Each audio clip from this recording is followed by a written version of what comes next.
Welcome to the Italian Wine Podcast. This episode has been brought to you by the Wine to Wine Business Forum 2022. This year will mark the 9th edition of the forum to be held on November 7th and 8th of 2022 in Verona, Italy. This year will be an exclusively in-person edition. The main theme of the event will be all-round wine communication. Tickets are on sale now, so for more information, please visit us at winetowine.net.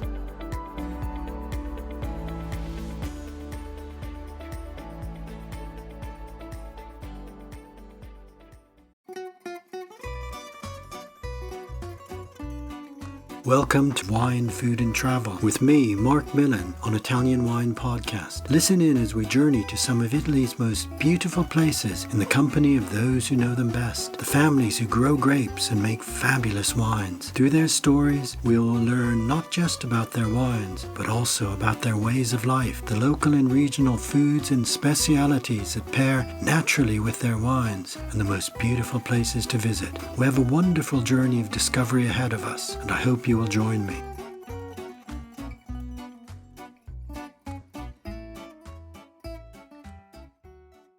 Welcome to Wine, Food and Travel with me, Marc Millon, on Italian Wine Podcast. Today we travel to Tuscany to meet my guests, Australian-Japanese food writer and author Emiko Davies and her husband, ice sommelier and wine expert Marco Lami. They joined me today from their home in the beautiful town of San Miniato, famous for one of Italy's great food products, tartufi bianchi, or white truffles. Ciao, Emiko and Marco. Thank you so much for being my guest today. How are you, and is the sun shining in San Miniato? Thanks for having us, Mark. No, it's a pretty gloomy, foggy day, which I actually really love. I wait all year for this time of the year.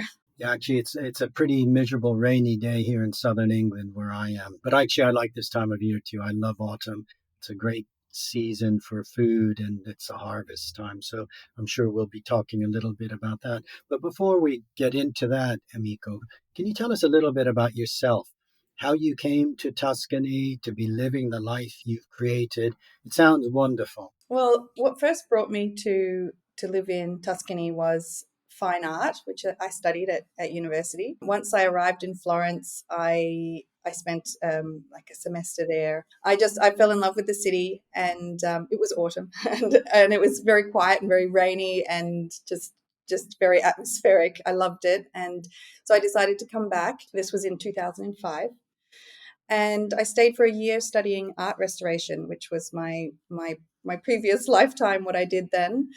And I met Marco at the end of that year, and he's pretty much the reason why I stayed so much further than that first year that I thought I would. Okay, so your first career was going to be in art and art restoration. How did you transition that into being a food writer? Well, it turns out that art restoration jobs are not very well paid, which I didn't realize. And after doing a degree for about 3 years in Florence and working in Florence for another year after that, I realized that I had to switch jobs and found a job it was just as a receptionist in a tour agency, which was mind-numbingly boring. So while I was in that job, I decided to open a food blog. And this was simply so that I had somewhere to put some sort of creative energy into and something to daydream about during my very boring receptionist job. And the food blog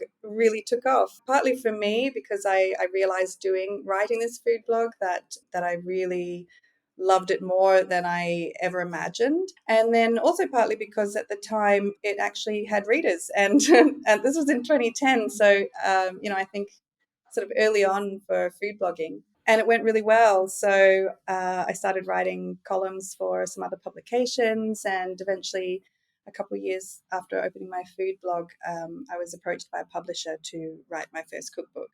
And that was the beginning of that new chapter in my life. Oh, that's a wonderful story. What interests you? What excites you? What draws you to Italian regional food and wine? I know you've written about various parts of the country, the Cicchetti of Venice, and about family and Cucina delle Nonne, recipes from throughout the country. What excites you? What is so special about Italian food and wine? I think that one of the things that first struck me when I first moved to Florence was how unchanging the food is. So you go from trattoria to trattoria, or you eat at somebody's nonna's house or somebody's parents' place, and all the food is the same. And then you look at these old cookbooks from 1891, like Artusi, and those recipes are also the same. It's really unchanging and very strongly rooted in history and the landscape and all of those traditions. And that is something that I didn't grow up with coming from Australia. And so I was immediately drawn to that. And then the other thing that I really have always loved about Italian food is how it only takes visiting the next town over, which might only be a 15-minute drive away, to find a different dish or a different tradition or some different special produce or something else there. And I love that because it doesn't take very much to be able to eat a completely different menu or travel to another place. You can just go to the next town and you can find something different. And I've always loved that. Yes, that is a wonderful thing about Italy, that incredible locality of foods as well as wines. Now, turning to wines, Marco, as an Italian, we think that I think most Italians are sort of born with wine in your veins, but to become a professional ice sommelier is a different thing altogether. Have you always been interested in wine, and how did you become a sommelier? There's always been wine at the table, that's for sure. But from that to be really interested and become a professional, it took a while. I've actually studied, like Emiko, she studied something completely different at university. I studied psychology at university. And from, as you do when you study, I was just working as a bartender, just to pay the rent of a tiny flat in Florence. And then from the bartending job, I got really into wine because I managed to work with people that were interested. And we started conversation about wine. And from there, then I started taking it seriously. And then I thought about doing the Italian Sommelier Association, and then got deeper and deeper and deeper into wine. Okay, so you then were able to really develop that career working in some really prestigious places, moving outside of Italy to Emiko's home in Australia and working with Australian chefs as well as returning to Italy. And how did you find that experience, taking your knowledge to a completely different culture? Well, I think actually Australia is the moment they actually bump up my knowledge a lot. So it might seem strange, but I had more exposure to many different wines in Australia than in Italy. Because, as we said, the locality of Italians and Italian mentality very often brings the restaurant to have always the same wines or just the local wines or a slightly bigger wine list, but still not going abroad, not going to France or Germany. That doesn't happen in Australia because all the wine lists add everything, like everything from all over the world. And I'm very lucky. I think I was very lucky to be able to find jobs in places with ridiculously big wine lists and with really knowledgeable people. So that trip and that period in Australia actually expanded my knowledge in wine quite a lot. And then coming back, I brought that knowledge back with me. So it's almost like the other way around. Oh, that's really interesting because as you both said, this incredible locality of foods and wines. And indeed, I mean, I remember when we were living outside of Florence that people living in the Provincia di Firenze, for example, drank Chiantis from the Provincia di Firenze. They didn't drink the Chianti from Siena even. And so there is that. And in Piemonte, people drink Barbera d'Alba around Alba or Asti, Barbera d'Asti, if they're from that area, and they don't tend to link so much. But that's changed now. Italians are becoming much more open to foods and wines from discovering the wealth of the whole country, would you say? Yeah, definitely. It's changing really, really quickly, for sure. Okay, well, let's turn now to your hometown, this beautiful San Miniato. Tell us a little bit about the town itself, the countryside, its foods and wines. San Miniato is on a hilltop, and one of the things that struck me about it when I first came here, which was way back in 2005, is that there's a view from literally everywhere you look. So the whole town sort of snakes along the top of a ridge, meaning everybody in town has a view. So the houses, sort of line this ridge, and all of the palazzi. So whether you're looking to the left or the right, you've got views here and views there, and that's really wonderful because you feel immediately that you're looking out over the countryside, and it's a very beautiful countryside. I brought a friend from Milan to come and visit here, and she looked out the window and said, "This is quintessential Tuscany. It's got everything that you think of when you think of Tuscany." And literally out the window there were, olive trees, vineyards, cypress trees. There were some like lemon and oranges in some of the terraced gardens. And yeah, it is this sort of beautiful quintessential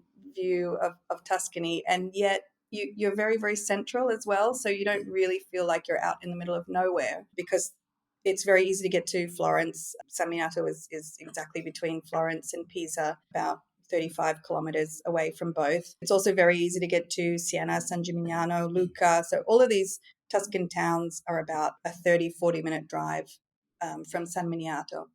And we're also only 30 minutes from the sea. So in 30 minutes, I can be at the Livorno market and buying, fresh fish from the fishermen there. And it's fantastic. We love the location, and also, the town itself it's a really nice little community. Everybody knows each other, because the historical center is quite small. So you get to know people really quickly here, which is really lovely. And Do you live in the historical center? we're right in the middle of the historical center. Wow, that must be wonderful for your children as well. Yeah, it is. This is one of the reasons why we moved out of Florence, actually, because I'd been living in Florence since 2005. But as you might know, Florence is becoming more and more touristy. The apartments are becoming Airbnbs. It's harder and harder to live in the historical center in Florence, and so people are moving out into the suburbs. But I didn't want to live just in a random suburb, sort of looking onto other buildings, so we decided to move out to San Miniato, which is actually the town where Marco was born. So we're closer to his family. We do get to live right in the historical center. I think it's really the best of both worlds. It sounds absolutely wonderful. Now, I love following your Instagram posts that you put up, and you recently, I think it was just this week, posted about a beautiful picture of the funghi porcini, one of the real treats of autumn. Tell us about some of the foods you're enjoying at this special moment of the year. It's a great time of year for food, isn't it?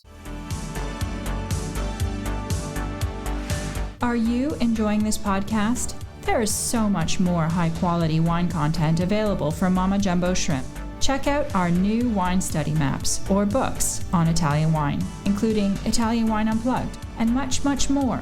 Just visit our website, mamajumboshrimp.com. Now, back to the show. So as I said at the beginning, I wait all year for autumn to come around. It is my favorite season, not just for the weather, because I do appreciate the sort of the moody weather, but I really, really love the food. I love eating in autumn. So yeah, the other day we were passing through Fucecchio, and on the road between Fucecchio and San Miniato, there's a food truck that is parked there some mornings, and he's selling chestnuts from the Mugello and porcini mushrooms. And so I couldn't help myself. We stopped there and bought some chestnuts. We had some porcini, which we made into just a raw porcini salad, which was such a treat.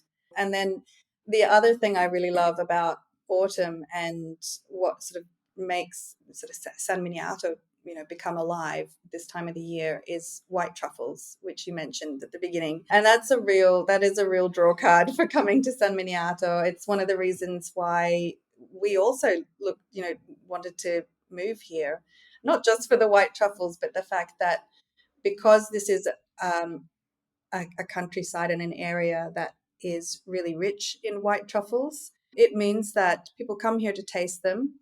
And even though it's a really small town, there are some really, really great restaurants that have developed over the years in San Miniato. And every November they do a beautiful food festival dedicated to white truffles, where basically every street and every piazza in town turns into a giant food market and food stalls everywhere. You can just smell the truffle everywhere you walk during the truffle festival. And it's really exciting. That sounds amazing. And of course, the Tartufo Bianco, it's best known perhaps from Alba in Piemonte, but the San Miniato truffles are equally of high quality. And I don't think people is aware of the San Miniato truffles.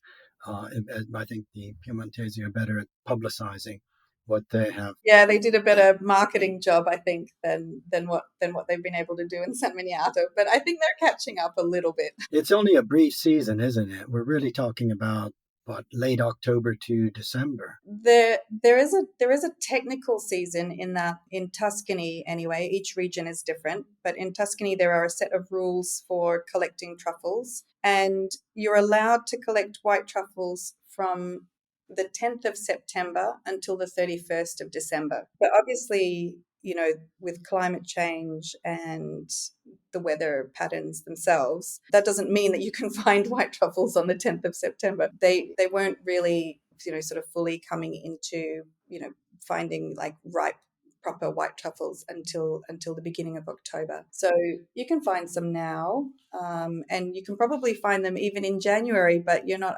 technically allowed to harvest them. Now, white truffles, of course, are known above all not for their taste, I don't think, but it's for this magnificent aromas that they give, just shaved onto dishes without cooking, just raw. How do you like to enjoy white truffles best? How would you advise people, should they be fortunate enough to have a white truffle? How would you suggest the best way to experience them is? I think that the main thing that people should know is that you shouldn't ever cook a white truffle, because as soon as you cook it, that incredible smell, which it is like 95% a white truffle is about its smell. And as soon as you cook it, that disappears. So you definitely don't want to use it in any preparation where you're going to be heating it up. That's why you normally see people just sort of grating it over the top of a dish raw. That's the best way to do it.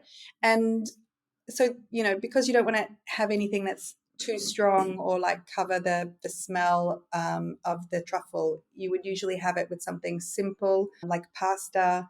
And also fat is a really good carrier for the flavor and the smell of white truffle. So, pasta with butter or eggs. Eggs are amazing with white truffle. Yes, I like just fried egg with the white truffle grated on. Yeah. So simple. I think that's probably, Marco, what's your favorite way? Yeah, probably, yeah. Fried egg or poached egg is probably one of the best thing you can do. Yeah, definitely. Marco, with something as overwhelming and powerful and wonderful as white truffle, how do you pair that with wine? What would you say is an ideal wine if you were experiencing white truffles, fortunate enough to be in the area? What wine would you suggest people sample? Definitely you have to point to quite complex wine. A classic one, a super, super classic pairing is a really nice bubbly, really nice Metodo Classico or a really nice champagne. But that sometimes can be even a bit boring as a pairing. What I usually pair white truffle with sounds a bit strange, but it's Vinsanto. Oh, interesting. Yeah, because that almost like sherry, nutty, oxidative note that the Vinsanto it recalls a lot the white truffle. And the Vinsanto that we find even here in this area are not exactly super sweet. They tend to be on the really nutty note. And they go really well with savory dishes, not just with dessert. So the real traditional Vinsanto aged in the Caratelli. Yeah, that one. What about your work then with pairing foods and wines? That would have been something you developed quite a lot in Australia. Italians tend to drink the local wines with the local foods. What are your thoughts on wine and food pairings? How important is it? First of all, it's fun. It's a lot of fun. And in the restaurants, every restaurant I worked, there was always a wine pairing on the menu. It's actually almost like required, especially in Michelin-star restaurant, you have to have a wine pairing. And luckily, I got to play with some really interesting wines and beers and other things like sake. You can actually do really interesting wine pairings playing around, and maybe unexpected wine pairing. I tend to not do very classic wine pairings, obvious wine pairing. I tend to challenge people a little bit. Okay. Now, you're a Tuscan living in Tuscany, surrounded by great wines, but Italy is such an exciting wine country, especially at the moment, with great wines coming from just about every one of its 20 regions. What are some of the other regions and wines you are most excited about? You're really enjoying discovering yourself. So I would say for white, definitely Le Marche. I think it's going to be the future. It is already present, very important in the future for white wine. Verdicchio is one of my favorite wine varieties. They tend to be, it's almost like Chenin Blanc for France. You find it in every version, the younger one, the aged, vintage, dessert one. And they're all really beautiful and really elegant. And that's for me, for sure, if you're a white wine lover, straight to the market. For reds, it's not even a new region, but it's still surprising me every time I taste it. Is Mount Etna, so in Sicily. It gives you probably right now some of the most elegant wine that you can find in Italy. Yes, I was on Mount Etna at this time last year, and you're right. Those wines are surprising, volcanic wines, but incredibly delicate and elegant and beautiful. Nerello Mascalese has a great capacity to similarities to Nebbiolo as well. Definitely, yes. Emiko, you've written 5 books on regional Italian cuisine. What are you working on now? So after writing for so many years about regional Italian food from my adopted home, I've decided to focus now on a cookbook about Japanese cuisine and explore the food that I grew up eating, as I have a Japanese mother who is a fantastic cook. And she's probably the reason why I love food so much now and why I love cooking. And one thing that I got always asked by Italians when they found out I was a cookbook writer. Italians would always ask me about Japanese dishes and how do you cook Japanese dishes. I think they were almost surprised that I was writing about Italian dishes when they weren't mine. But then once I explained, but I write for a public that, are in English speaking countries. Okay, fine. But they were interested in knowing about how to cook Japanese food.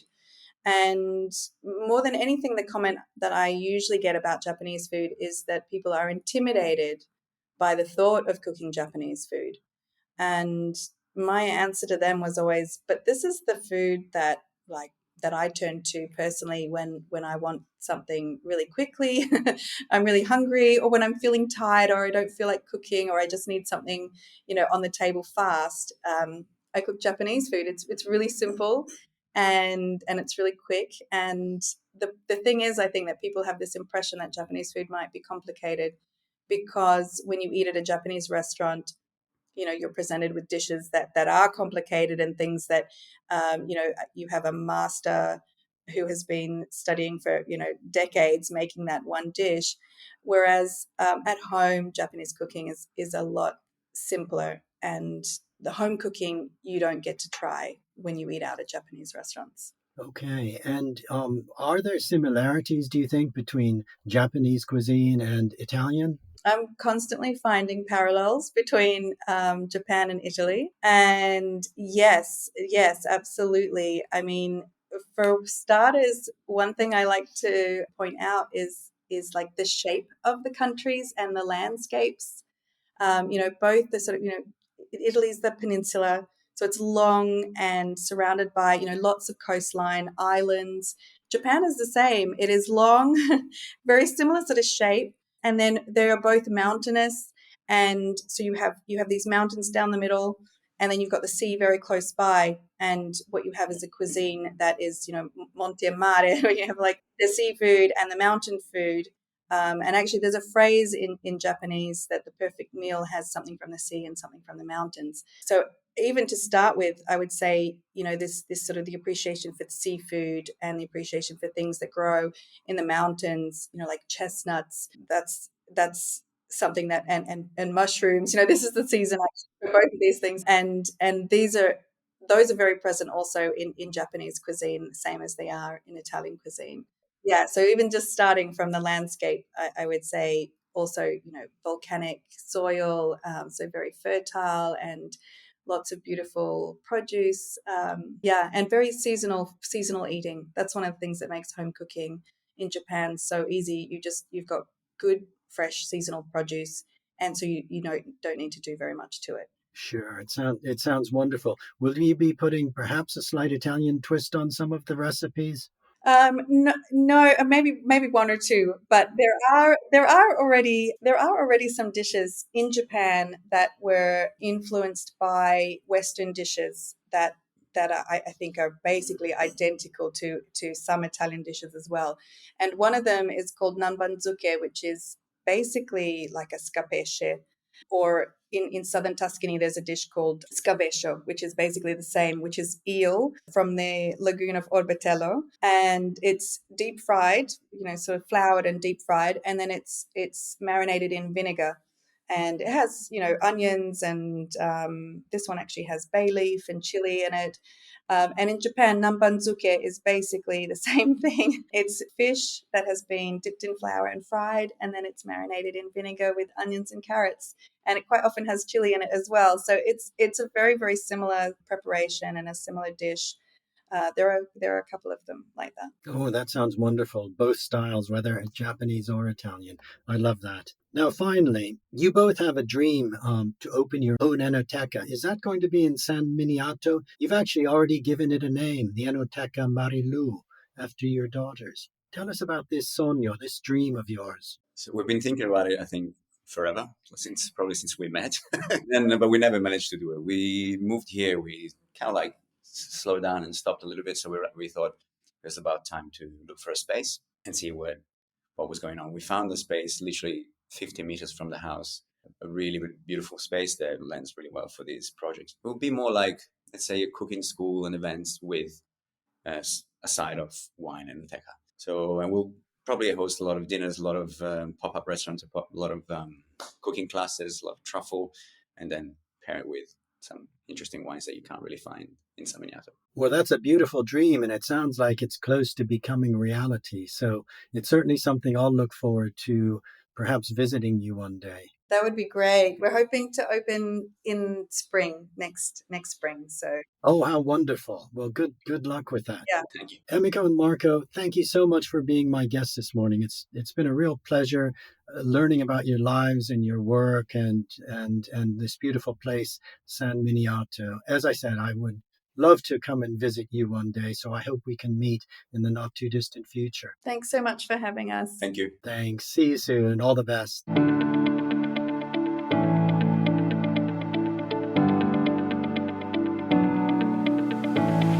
We hope you enjoyed today's episode brought to you by the Wine to Wine Business Forum 2022. This year will mark the 9th edition of the forum, to be held on November 7th and 8th, 2022, in Verona, Italy. Remember, tickets are on sale now, so for more information, please visit us at winetowine.net.